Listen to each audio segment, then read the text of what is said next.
માં 6,000 કરોડનો મામલો કૌભાંડ જે બીઝેડ ગ્રુપના ભૂપેન્દ્રસિંહ ઝાલાની તપાસ હાથ ધરી છે, જે એક મહિનો થવાયો તે અત્યારે હાલ ભૂગર્ભમાં છે.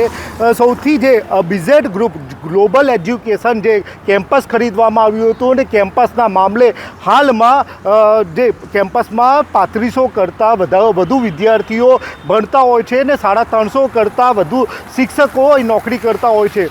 પણ એ જ્યારથી આ સમગ્ર મામલો આવ્યો છે તે બાબતમાં જે કેમ્પસ છે, કેમ્પસનો ખર્ચ, તેનો ડીઝલ ખર્ચ કે વિદ્યાર્થીઓના જે પૈસા આવવા જોઈએ, જે વિદ્યાર્થીની ફી આવવી જોઈએ તે આવતી નથી.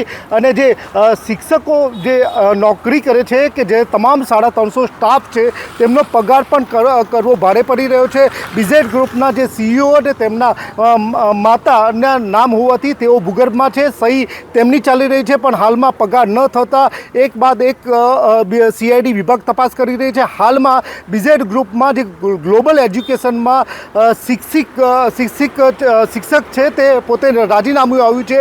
આવનાર દિવસોમાં જો હજી પણ આ સરકાર તંત્ર કે એજ્યુકેશન વિભાગ જો આ બાબતમાં ધ્યાન નહીં અપાય તો એક બાદ એક શિક્ષકો કેમ્પસ છોડીને જાય તો નવાય નહીં. પણ હાલમાં બાળકો ભણતા તેના માથે મોટું આફત તોરાઈ રહ્યું છે.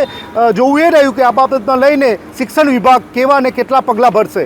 હિતેશ રાવલ, સંદેશ ન્યૂઝ, સાબરકાંઠા.